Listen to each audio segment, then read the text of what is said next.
incredible reactions from our passengers and the profound effect that it has on them. And today, Out of the Blue, which is the name that our crew has named themselves, will add 6 more Astros crossing the Kármán line. Capsule. Go. Holy monkey. Booster. Is this wild? Go. Each person that goes up there, Oh my golly! This is nuts! Ground. Go. all of a sudden has a totally different perspective. Wow, look at that view. Captain off. Go. Of this little place here. New Shepard is go for launch. This is heaven! It's almost like an out-of-body experience.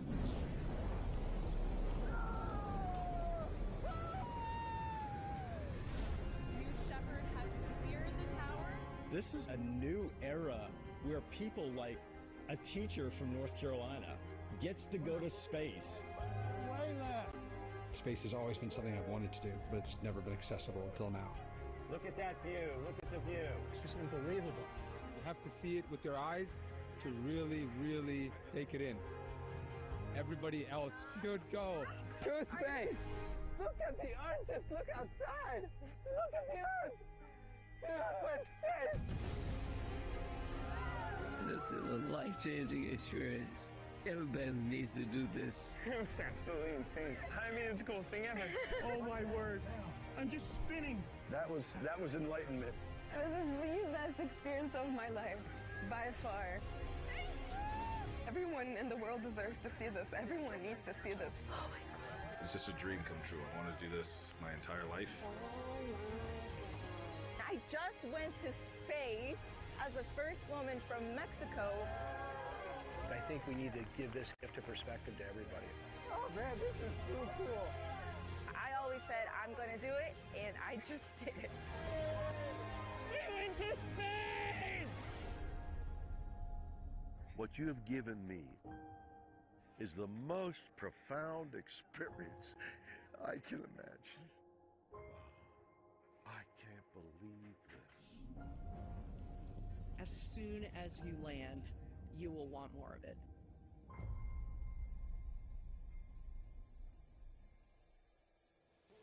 All right now you are looking at New Shepard out on the launch pad. This is NS-37, and we are currently in a hold due to upper level winds. We will have a new T0 that will be forthcoming here shortly, but in that meantime, let's go ahead and toss it back over to the rocket. Again, an exciting day for our NS-37 crew, which includes Joey Hyde, Hans Koningsman, Neil Milch, Adonis Peroulis, Jason Stansell, and disability advocate Michi Benthaus.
Welcome back, everyone. We are currently in a hold due to upper level winds. You are watching NS-37. Now, there's something we want to talk about. One of the most significant aspects of a New Shepard flight is the profound effect on the astronauts who've experienced it and the ripple impact it has on their lives and the lives around them. This is transformative. It's an experience that's often referred to as the overview effect. And the overview effect is really a cognitive shift reported by many astronauts who have viewed Earth from space. This phenomenon encompasses a range of emotion and intellectual reactions, including a sense of unity, having the ability to observe the Earth without national borders, which then fosters a deeper sense of global unity. Also, the fragility of Earth. Many astros report that the thin layer of atmosphere and the finite resources become starkly apparent when they look out of those windows. This helps them emphasize the need for environmental stewardship. It also has personal transformation. Astronauts report a profound change in their perspective on life, leading to a greater appreciation for the planet and the renewed sense of purpose back here on Earth. That's right, and it's such a huge part of what we do here as well.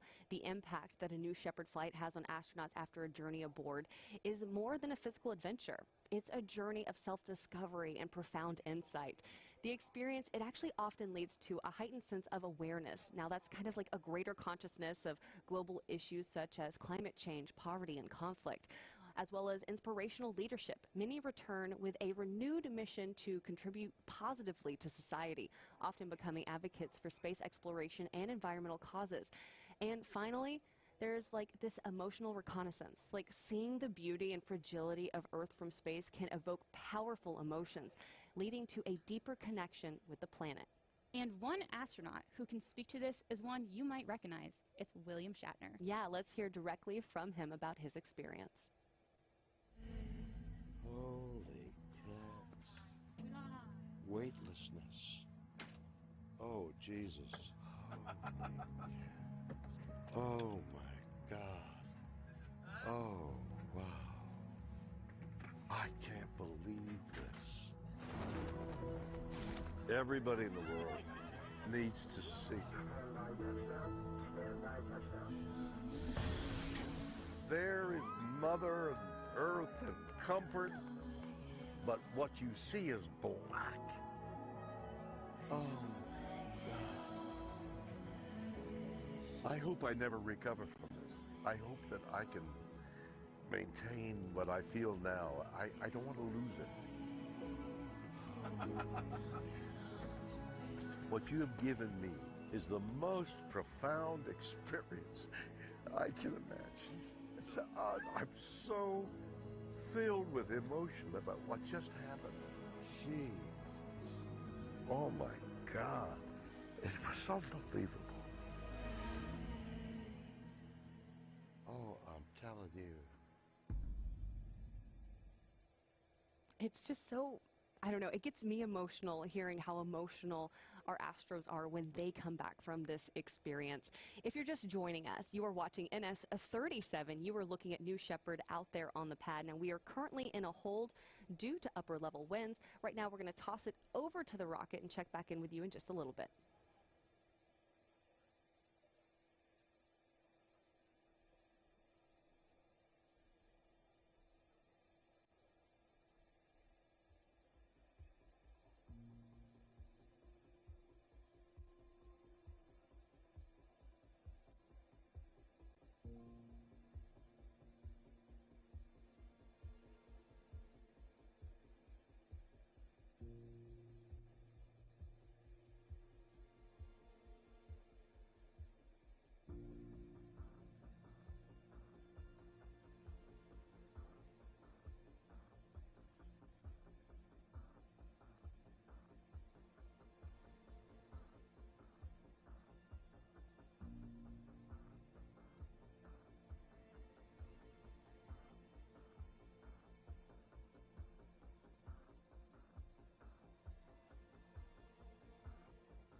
Hey friends, you are currently watching NS37.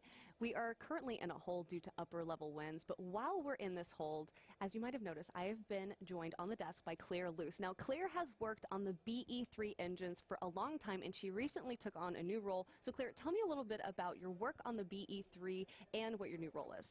Of course. So I love New Shepard because I worked on the BE3PM engine for over 3 years. But currently my new role is on the Blue Engine's Analytics Reporting and Software team, or what we like to call is BEARS. It's a fun name. And on BEARS, we help all the engines at Blue, so not just BE3PM, but BE4, BE3U, BE7, and it's a bunch of software engineers that are help solving problems and that all the other engineers, propulsion engineers, need. Can you tell me a little bit more about kind of more into their jobs and what the back rooms are really like? Oh, of course. So on New Shepard, we have the engineering backroom, which is the role that I'm certified as the BE3PM engineering backroom. And it's a certified role that helps support the controllers. So we have the booster controllers, the capsule controllers, but then there is a whole team of engineers who specialize in subsystems, like the BE3PM engine. So we have these engineers that are monitoring their specific subsystem. Like I said, I'm the BE3PM engine, and I have teammates that are currently working this launch, but we also have different subsystems like the avionics hardware system or the fluids team. And of course, these are all headed up by our engineering backroom lead. So it is just a few of the people that help make this launch possible. What is launch day like for your team?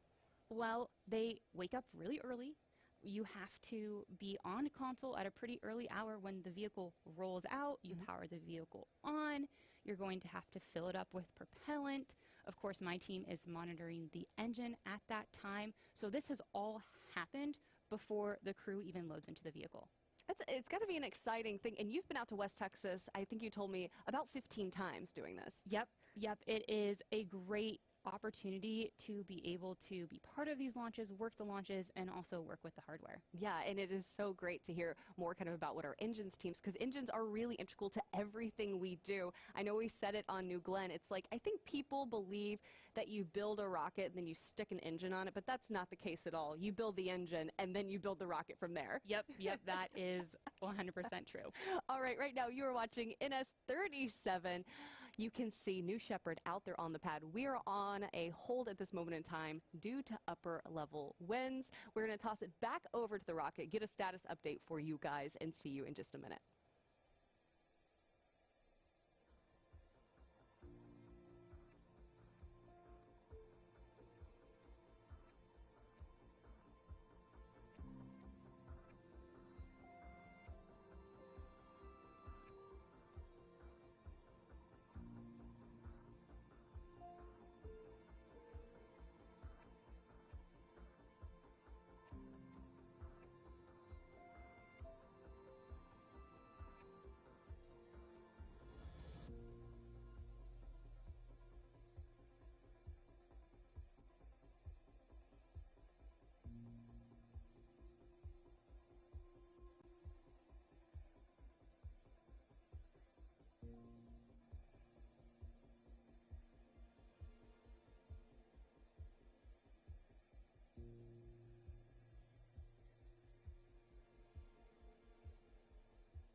Hey friends, you are watching NS37.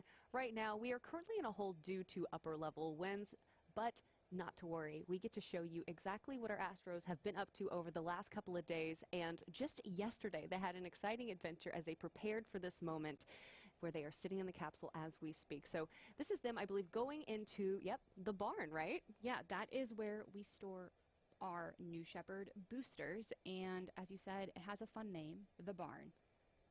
You can see Michi there. Now, again, Michi Benthaus will become the first wheelchair user in space. We are so excited to be flying her here on NS37 today.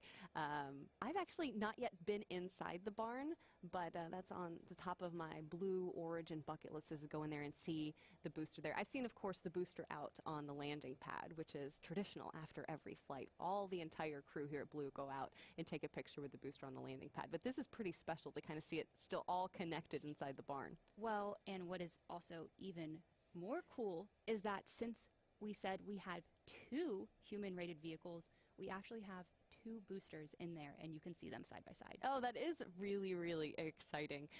You can see Neil there, obviously pretty excited about what he's looking at. Mind blown.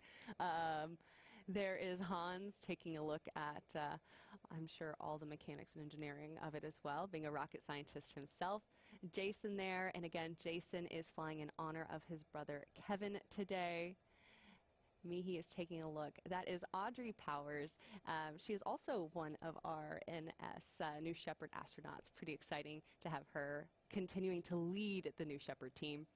Joey, everyone, really getting to learn more about the science behind New Shepard. A great moment for a crew picture. And you can see behind them all of the patches that we have. Those are all the patches that these vehicles have flown. That's it. 37 is a lot. It really is. It's something that I think all of Blue is really proud of. Yeah, right now you're also kind of getting a live look at our crew out there, excited for this moment. Again, you are watching NS37. We are currently in a hold due to upper level winds. We're going to toss it over to the rocket, get a status update, and be back with you guys shortly.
As you might have noticed, if you're taking a look on your screen, the hold has cleared. We were in a hold due to upper level winds, but now we are proceeding. We're at T-minus 9 minutes into NS-37. Now, any minute, we are going to be hearing that crucial go, no go poll. So let's toss it over to the rocket and listen in.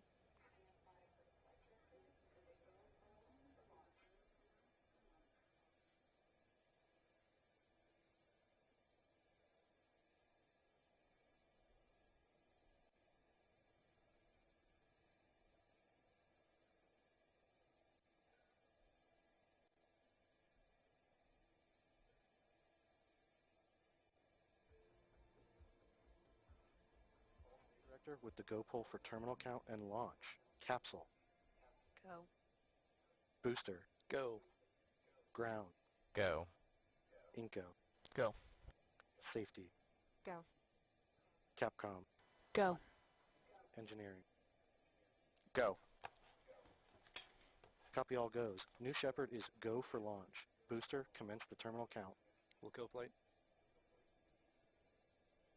Controllers, drop UHF voice.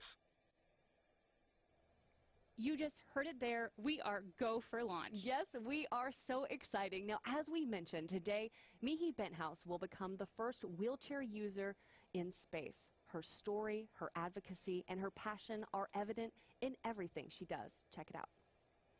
I think there was not like this one moment where I realized that my dream of going to space is not over.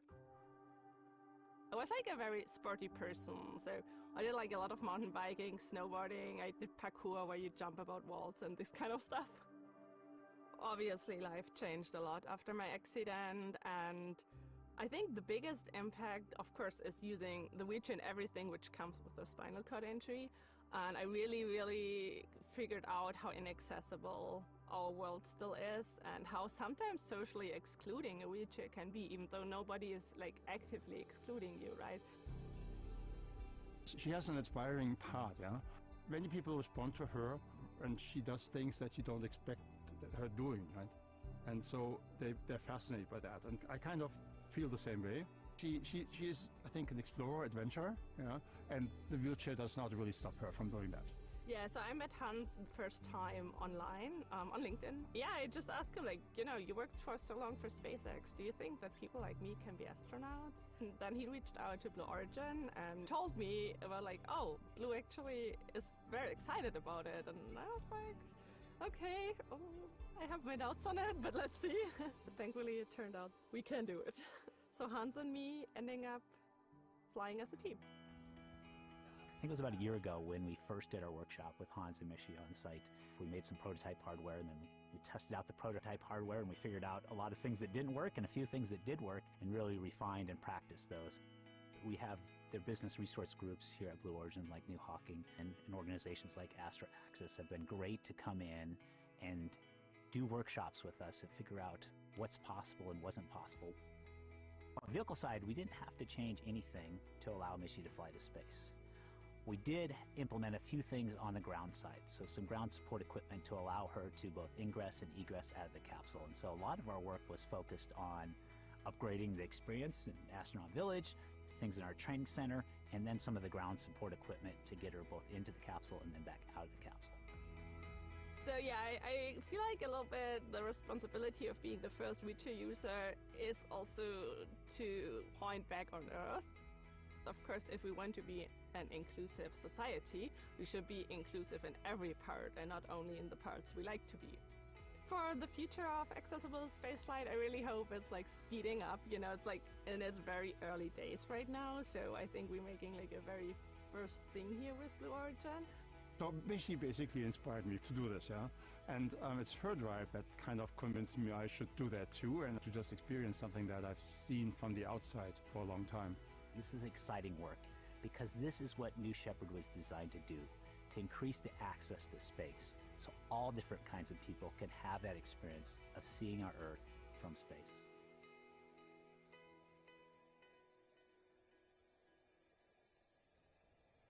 You know, Claire, I actually spent the last couple of days in West Texas with the crew of NS-37 and Michi, and I can tell you, she is just incredible. I know our entire team here at Blue Origin is just so honored and excited to have her fly with us today. So it's so great to get to connect with her and the entire crew.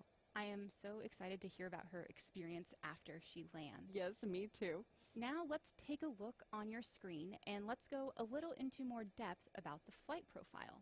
New Shepard is a suborbital flight and a fantastic way to experience space. It's a simple parabolic flight, a straight up and straight back down flight path that results in some of the cleanest microgravity you can achieve. Yeah, and for some of our viewers who might be tuning in for your very first New Shepard launch, first off, welcome. But our New Shepard rocket has a vertical takeoff and vertical landing. Now, as you're watching, you can see, obviously, the capsule and the booster go up together, and then they separate. At this moment in time, the capsule is experiencing zero-G. Our astros are looking out those big, incredible windows. And then the booster, due to its aerodynamic shape, you can see the fins coming out on this reenactment of it. It helps lead it back down to Earth about 2 miles from where it launched from.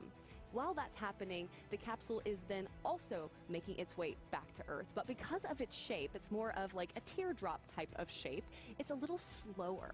Now, during this time, the Astros can experience up to 5 Gs, and then we have 3 drogues. Those are those little things. You're like, are those parachutes? No, those are drogues, and those pull out the main parachutes. What's cool about that is New Shepard, again, redundancy, safety built into every system. We only need 1 parachute, but we have 3. And then right before it lands, we have that retro thrust system that puffs up that big little cloud of dust that you see. You think, you're like, man, that's a hard landing. It is not a hard landing. It is soft. It slows it down to 1 to 2 miles per hour. There is the entire flight profile for you on your screen. And another thing that makes New Shepard so special is the size of our windows. Some of the biggest ever flown in space. That's right. If you take a look on your screen, you can see the size comparison to the Mercury Redstone Freedom capsule that Alan Shepard flew back in 1961. Yeah, it's so incredible to look at that comparison. Bigger than a 747, and I just can't imagine what it is like. I see the videos, but seeing it in person has to be totally unreal. At T-minus 2 minutes, we are starting to hear the voice of mission control coming in. Retracting the sunshade and capsule access bridge. The vehicle is starting to go through its bit checks, which are built-in test. Again, T-minus 1 minute, 50 seconds. New Shepard is fully autonomous. Transition to onboard hydraulic pumps.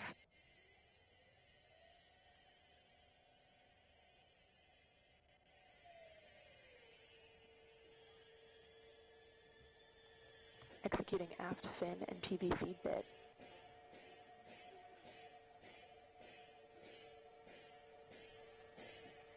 Engine thrust vector control built-in test in work. Vehicle is now on internal power.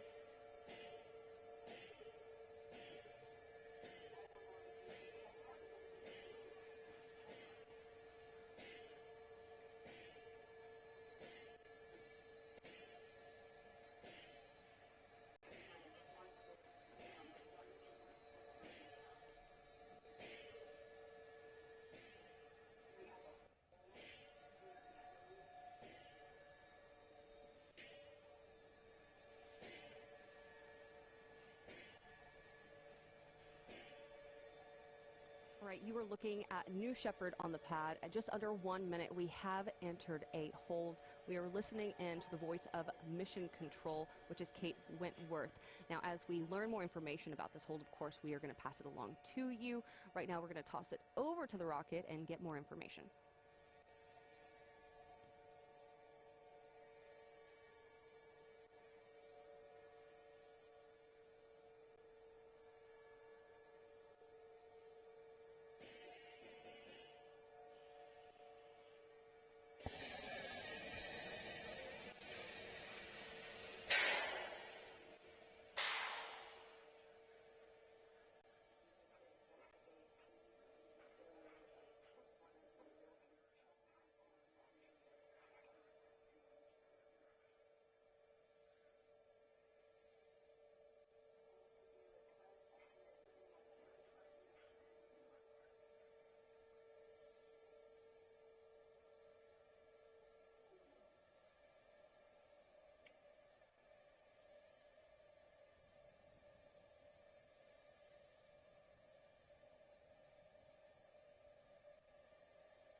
Hey friends, you are watching NS-37. We've entered a hold at just under a minute into launch. Now the hold was called to evaluate an observation during terminal count. I know everyone here is on the edge of their seats because this is such an exciting mission for us. Again, Michi Benthaus will become the first wheelchair user in space. Now, while we wait, we want to introduce you entirely to the crew of NS-37, and let's start in seat number 1. Yes, in seat number 1, we have Neil Milch. A global business executive and entrepreneur, Neil launched his career through Laundry Lux, a family-owned business. He now serves as the chair of the board of trustees at Jackson Laboratory, a nonprofit biomedical research institute, where he supports genetic research to improve human health.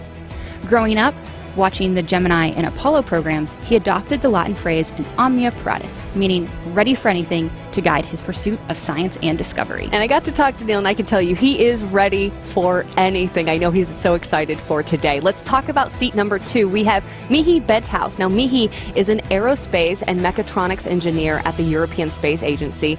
She has dedicated her career to scientific collaboration for the advancement of interplanetary exploration. Back in 2018, she was involved in a mountain biking accident that resulted in a spinal cord injury, impacting her ability to walk. Undeterred, she has continued to pursue her passion for access and advocate for greater access to space. Now, Michi actually flew aboard a zero-G research flight back in 2022 and completed an analog astronaut mission. She continues to pursue sporting activities outside of work, including wheelchair tennis. In seat number 3, we have Hans Königsmann. Hans is a German-American aerospace engineer whose career has been dedicated to advancing reusable spacecraft and launch vehicles, most notably as an early team member at SpaceX, where he spent 2 decades. He is one of the world's most renowned rocket scientists and remains actively engaged in the aerospace and space exploration community, serving in advisory and board roles across multiple aerospace companies. He is also a licensed pilot who built his own airplane, an avid skier, and the proud father of 2 daughters. He is excited to share his experience to inspire the next generation of space exploration. In seat number 4, we have Adonis Peroulas. Now, he is a seasoned entrepreneur, investor, and mining engineer. He is the founder and chairman of Pella Resources, co-founder of Energy Revolution Ventures, chairman of Rainbow Rare Earths, and the CEO of Chariot Limited, which are all advancing and developing innovative technologies and global opportunities in the energy transition. Now, his career and philanthropic work reflect a consistent commitment to education and the responsible and sustainable development of Earth's resources, combining technical expertise with a vision for long-term environmental and social impacts.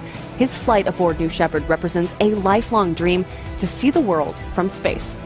In seat number 5, we have Jason Stansell. A self-proclaimed space nerd rooted in West Texas, Jason has watched the space industry expand to offer commercial spaceflight opportunities from his own backyard.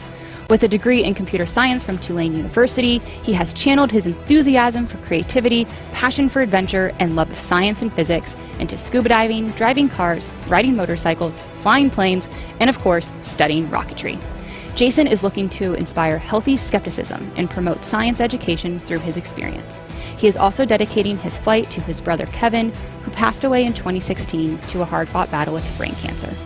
In seat number 6, we have Joey Hyde, a physicist and quantitative investor. Joey recently retired from his career at a leading hedge fund. He lives in Florida with his wife and 5 children.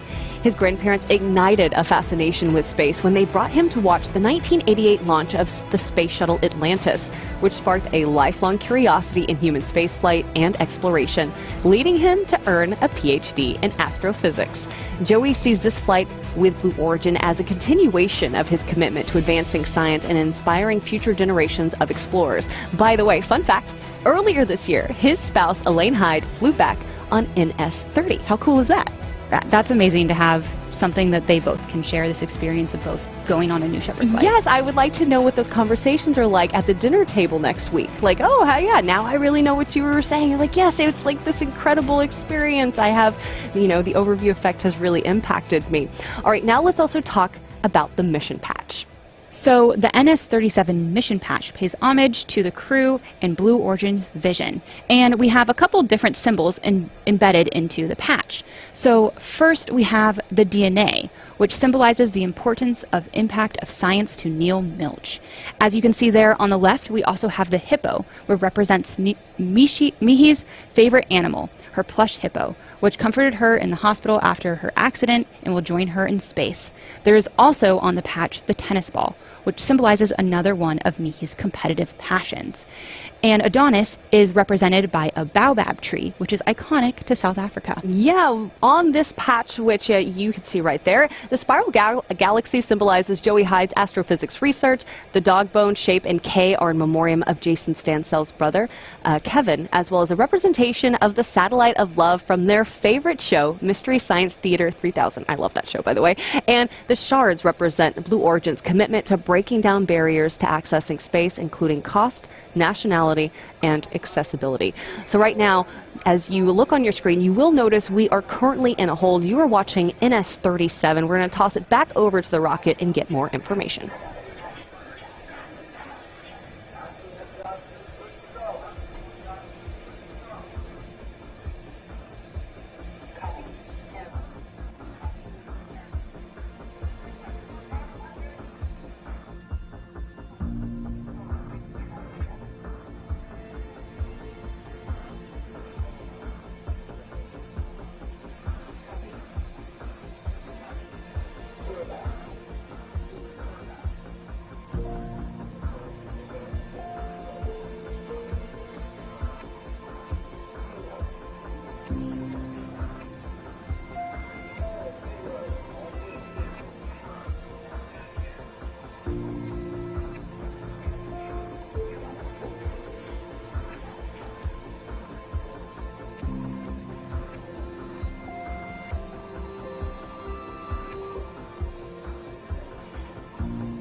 Okay, we are hearing from the flight team that they have decided to terminate the countdown for today.